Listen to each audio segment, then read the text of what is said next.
আসসালামু আলাইকুম। তো এখন আমরা আলোচনা করবো আসলে অ্যাডমিশনের যে সিলেবাসটা ইংলিশের উপরে আর কি। তো মূলত আমরা জানি যে 30 নম্বর থাকে মূলত ইংলিশে। এটা আমাদের অ্যাডমিশনের সিলেবাস আছে নন টেকের জন্য 30 মার্কস কি ইংলিশের জন্য মূলত বরাদ্দকৃত। তো এখন আমরা দেখবো যে আসলে এই 30 মার্কস অ্যাকচুয়ালি কোন কোন বিষয়গুলোর উপর থেকে বেশি পরিমাণে প্রশ্ন আসে।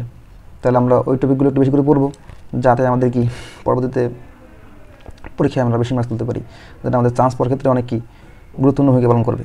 তো দেখো, প্রথমে আমাদের আছে কিন্তু ইউজেস অফ টেন্স, অর্থাৎ টেন্সের যে গঠন, মানে যে টেন্স রিলেটেড যে বিষয়গুলো, সেটা আসলে খুব দরকার। এগুলো মূলত পরীক্ষায় আসে, এখান থেকে একটা হিউজ পরিমাণ নাম্বার আসে ডুয়েটে। এবং পরবর্তীতে আমাদের ভার্সিটিতে যে ইংলিশ কোর্স করানো হয় সেক্ষেত্রেও কিন্তু এই টপিকগুলো ইম্পর্টেন্ট। দেখো, রাইট ফর্ম অফ ভার্ব, অর্থাৎ ভার্বের যে ফর্মটা, ঠিক আছে, রাইট ফর্ম অফ ভার্ব। তারপরে এটা খুবই ইম্পর্টেন্ট টপিক্স, এটাকে আমরা ভেরি ভেরি ইম্পর্টেন্ট টপিক বলতে পারি। তারপর দেখো, সাবজেক্ট ভার্ব এগ্রিমেন্ট, এটা ইম্পর্টেন্ট কিন্তু, ঠিক আছে, সাবজেক্ট ভার্ব এগ্রিমেন্ট এটাও খুবই ইম্পর্টেন্ট টপিক। তো মূলত এই দুটো টপিক থেকে 3 থেকে 4 মার্কসের কিন্তু প্রশ্ন আসতেই দেখা যায়, মানে সচরাচর আর কি। তাই আমাদের এই দুটো টপিক সম্পর্কে ভালো ধারণা থাকতে হবে। তারপর দেখো, সেন্টেন্স স্ট্রাকচার সম্পর্কে আমাদের জানতে হবে, অর্থাৎ বাক্যের যে গঠন, সেক্ষেত্রেও কিন্তু আমাদের ইম্পর্টেন্ট এগুলো। দেখো, টাইপস অফ সেন্টেন্স এবং ক্লোজ, এখান থেকেও পরীক্ষায় প্রশ্ন আসতে পারে। তারপর দেখো, transformation of sentence according to direction, তার মানে ডাইরেকশন দেওয়া থাকবে একটা সেন্টেন্সের জন্য, এবং সেটাকে কী করতে হবে, ওই ডাইরেকশন অনুযায়ী বাক্যটাকে কী করতে হবে, চেঞ্জ করতে হবে, পরিবর্তন করতে হবে। যেমন সিম্পল, কমপ্লেক্স, কম্পাউন্ড, অ্যাসার্টিভ থেকে নেগেটিভ, নেগেটিভ থেকে ইন্টারোগেটিভ, এই জাতীয় প্রশ্নগুলো আমাদের কিন্তু এই টপিকটার অন্তর্ভুক্ত। তো এটা মূলত অনেক বড় একটা সিলেবাস, তাই অনেকে এটা বাদ দেয়, বাট এটা বাদ দেওয়ার কোনো সুযোগ নেই, জানতে হয় এগুলো জানলে আমাদের কি সেন্টেন্স গঠন করতে সুবিধা হয়। তাই আমাদের কিন্তু এটা ভালোভাবে শিখতে হবে। এখান থেকেও পরীক্ষায় মূলত 2-3 নম্বর প্রশ্ন কি আসতেই দেখা যায়, মানে সচরাচর কি, ঠিক আছে। এরপর দেখো, আরেকটা টপিক আছে, সেটা হচ্ছে পার্টস অফ স্পিচ। মূলত ইংলিশের ক্ষেত্রে সবচেয়ে মানে বড় হচ্ছে কি পার্টস অফ স্পিচ, এটা অনেক বড় সিলেবাস। এখান থেকে মূলত কি জানি, আমরা জানি যে পার্টস অফ স্পিচে কি 8 ধরনের টপিক নিয়ে আলোচনা করা হয়।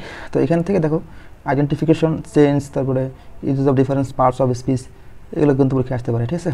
এখান থেকে আমাদের পরীক্ষা আসতে পারে। তো প্রশ্ন আমরা পদ্ধতি দেখাবো, জাস্ট আজকে কিন্তু সিলেবাসটা দেখাচ্ছি আসলে কী কী টপিকস আমাদের সিলেবাসের মধ্যে অন্তর্ভুক্ত আছে।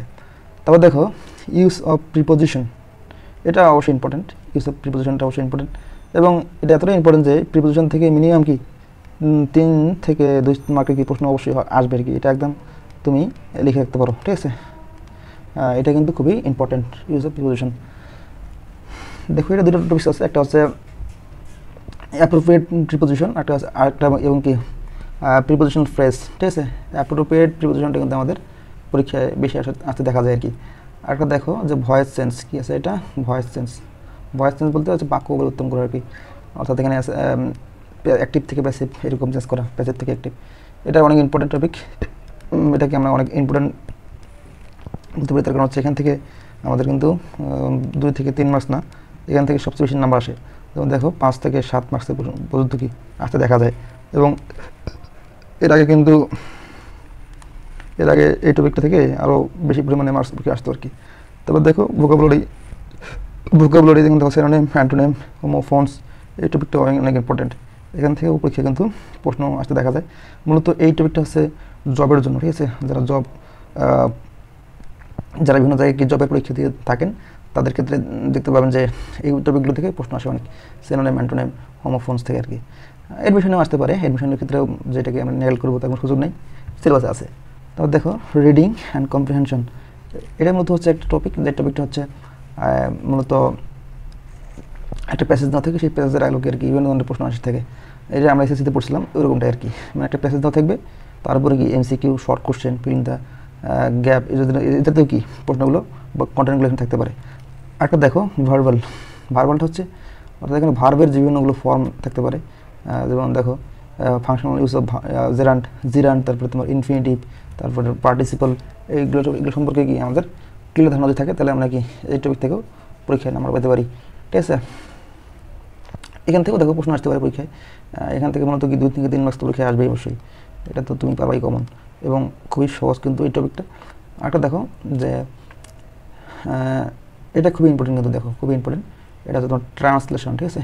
ট্রান্সলেশন হচ্ছে খুবই ইম্পর্টেন্ট, এটা কিন্তু খুবই ইম্পর্টেন্ট, এবং এটা থেকে অবশ্যই প্রশ্ন আসবে, মিনিমাম 5 মার্কের প্রশ্ন থাকবে, 5 মার্কস কি মিনিমাম, এর থেকে বেশি আসতে পারে। মূলত কি বাংলা থেকে ইংরেজি, ইংরেজি থেকে বাংলা, এরকম বাক্যগুলোকে গঠন করা লাগে, মাঝে মধ্যে এখানে একটা প্রবাদ থাকতে পারে, ঠিক আছে? আচ্ছা, তারপর দেখো 10 নম্বরে যেটা আছে সেটা হচ্ছে তোমার পাংচুয়েশন অ্যান্ড ক্যাপিটালাইজেশন। এটা মূলত অ্যাডমিশনের জন্য ইম্পর্টেন্ট, ঠিক আছে? এখান থেকেও এটা আমাদের ভালো জানতে হবে, এই টপিক থেকে কি প্রশ্ন পরীক্ষায় আসতে পারে।